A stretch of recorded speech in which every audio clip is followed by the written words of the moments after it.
Let's take a look at the papers in a bit more detail. Joining me to do that is Noah Khogali, a Scottish Conservative councillor and political commentator. Noah, good morning. Good morning, Rosie. How are you? It would be really interesting to have your perspective on the sort of drama engulfing the SNP. Nicola Sturgeon is absolutely vehement that she's done nothing wrong. Do you think she can remain in the party, or do you think a suspension is now looming?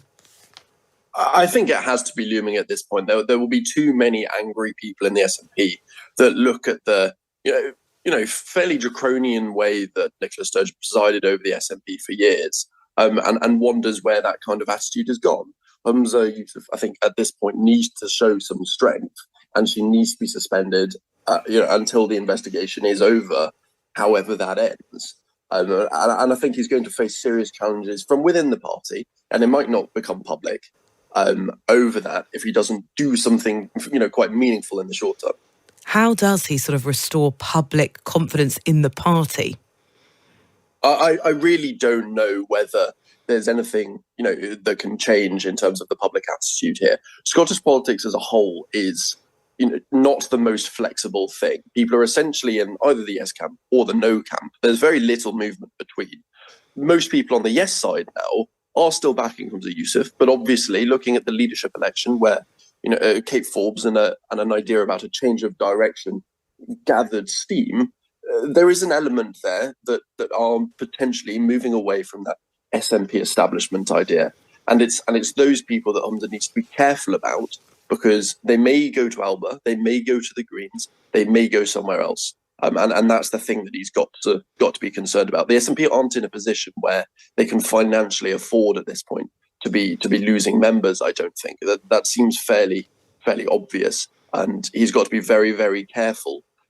Because the SNP aren't on the most stable position at the moment. No, clear. And actually, you mentioned their finances. That's the entire thing that's caused all of the problem. 3 arrests now. Nicola Sturgeon, I must stress, was released without charge pending further questioning, and she is very clear that she's done nothing wrong. We will go to the Sunday Times political correspondent in about 15 minutes' time to get a little bit more. In the meantime, Noah, you're a Conservative councillor. What do you make of the absolute turmoil engulfing the Conservative Party over the weekend?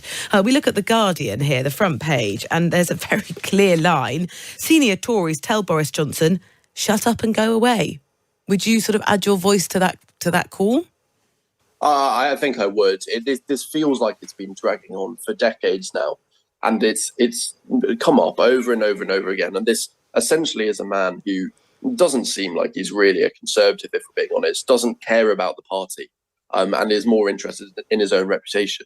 If I was, a betting man, I'd suggest that in his mind, this resignation is probably about wanting to come back, in his dream as leader of the opposition. That seems like a perfect role for him, because you don't have to be involved in actual government, and you can essentially just use your vocal, oral abilities to oppose. And that's a perfect job for Boris Johnson in his mind.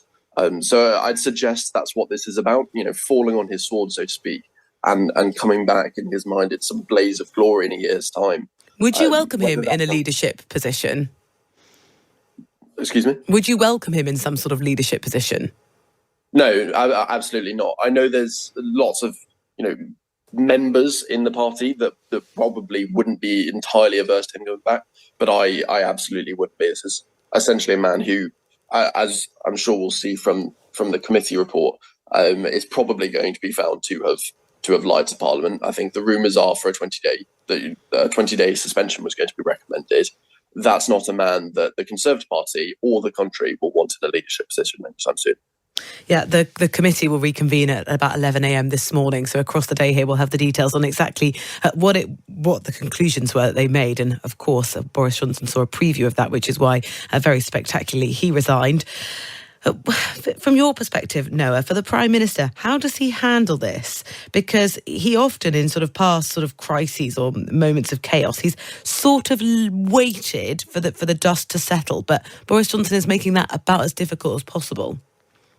I actually think you're going to see minimal engagement from Rishi Sunak over this. Even in Grant Shapps' comment, straight away the message discipline as to the 5 priorities were there. It was a very short comment, but he mentioned 2 of them within that. there's going to be mentions of it, obviously by the government, maybe by Rishi Sunak, but I would be surprised. But at its core, all the messages are going to go back to, we're focusing on delivering these 5 priorities. He's going to be very careful not to get caught up into this essential TV drama. What we're seeing inside the Times in the politics pages here, a senior ally of Boris Johnson who quit and triggered a by-election has appealed for calm and said it was essential that the Conservatives win under Rishi Sunak in 2024. This is, of course, Nigel Adams, who joined Nadine Dorries and Boris Johnson in resigning. He says it's essential the Conservatives win. It doesn't look likely, does it? No, and I think that will be playing on the mind of some MPs. So lots of MPs who have said they aren't running again know that over the past couple of years, it has been incredibly hard to be a Conservative. Lots of people that have, opposed Boris Johnson being in charge of the Conservatives and have really struggled with, the actions that his, in a group of advisors took and the drama that has engulfed the party and the country. Ordinary Conservatives took the flak for that, even though they weren't responsible for it and they weren't necessarily supportive. It's been an incredibly tough time. I would say about Nigel Adams, though, that it's incredibly odd for him to resign. He's just going back to a private sector, a career, and that's the focus. But that you also need party unity and then also get caught up into that drama. It's incredibly hard to see how both are compatible. Well, he seems to believe that it is. Should we move away from the politics a little bit and maybe look at some policy? So inside the Times, page 4 here, the Times Health Commissioner reporting that the ambulance service could step in to answer the phones at GP practices when it's really busy to work out whether actually the person on the other end of the phone needed an appointment. To you, Noah, does this seem like a sort of flexible, sensible strategy or simply a redeploying of resource? It screams sticking plaster to me, if I'm honest. If the ambulance service and paramedics think they have the capacity to do it, then fantastic. And it's the kind of policy that is a very good idea for modern Britain, and there's more flexibility. And that's something the NHS has struggled with. But if the paramedics and the ambulance service don't have that flexibility and don't have that capacity, then this could just be a problem later down the line when ambulance waiting times, etc., continue to go up. So the proof will be in the pudding here, I think. It might work, but it also does seem like something that is, very much a short-term fix.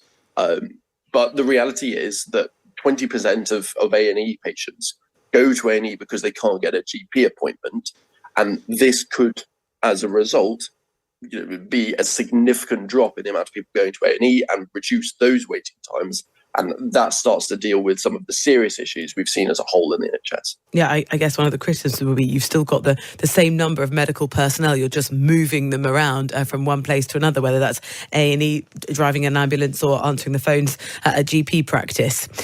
From healthcare to schools, there has been lots of recent scrutiny of the school examination process at Ofsted. And on the front page of the Guardian, but also the Telegraph are reporting on this. There are some proposed changes to how Ofsted grades schools. What do you make of the changes? Do you think it was time to say, let's give this a second look? Yes, probably. I think the reality is we've seen changes in the way that pupils are being assessed. We should probably be seeing changes in the ways that schools are assessed as well. The one-word assessments that Ofsted are sticking with are still an issue for people. I know they're an issue for schools. Ofsted are staying strong and saying that's what parents want. I think in the long term that's probably not something we're going to see forever. But the change that Ofsted have, seems to be coming on the horizon here is that schools which have been marked outstanding will be and haven't been, reviewed or assessed for a while, will be told that they can expect an inspection in the next 6 months after they were told. And that seems like a fairly reasonable solution. If a school is, trying to be outstanding for 6 months purely because they've got an assessment coming, that's not the worst thing in the world either. It's a long enough period of time when it can't just be one very special day. If you're having a special 6 months, that still makes you a good school. And hopefully this might ease some of the pressure on head teachers especially. But we'll see. Though those one-word assessments are still the crux of the issue, where there's disagreement between Ofsted and the schools themselves. There are a couple of other changes. So schools that were rated inadequate because of things like they'd made errors in their safeguarding procedures, they'd then be allowed to be re-inspected by Ofsted within 3 months. So that gives schools an opportunity to sort of clear things up, get policy into line and go again. Do you think the one-word assessments work? So they work in the context of it gives parents a very easy way to see how the school is doing. But the reality is that they're missing the full picture.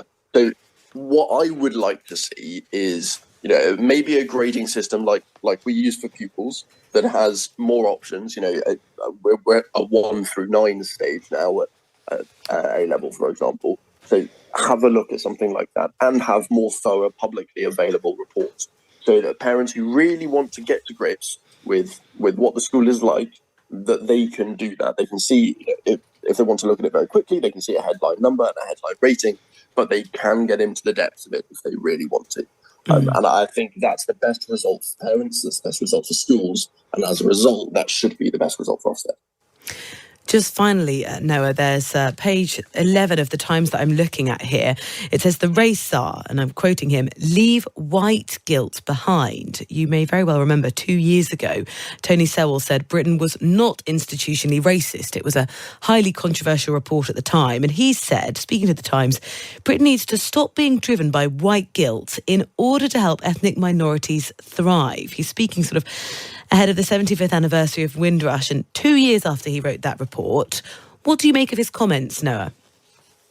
Well, I think the reality is that his comments have often gone without the full context. And what he said was, whilst there's no institutional racism in the UK, that doesn't mean that there isn't racism. And I think that the quote that really sums it up perfectly from Dr. Sewell is, the critical problem is, are we going to be driven by facts or data, or are we going to be driven by sentiment, guilt, and lobby groups?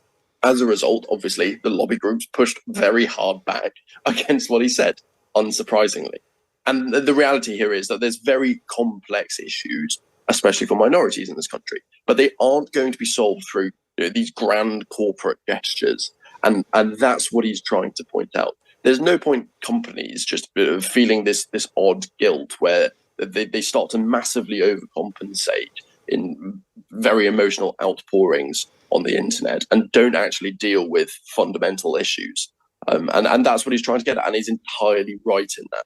So two lots of people who don't want to say that there's any race problem at all in the UK, that's not what he's saying. But on the other side, all the people that got incredibly upset that he said the UK wasn't institutionally racist, that doesn't mean he's not saying there's a problem. Noah, thank you so much. Noah Khogali, Scottish Conservative councillor and political commentator. Really appreciate your time.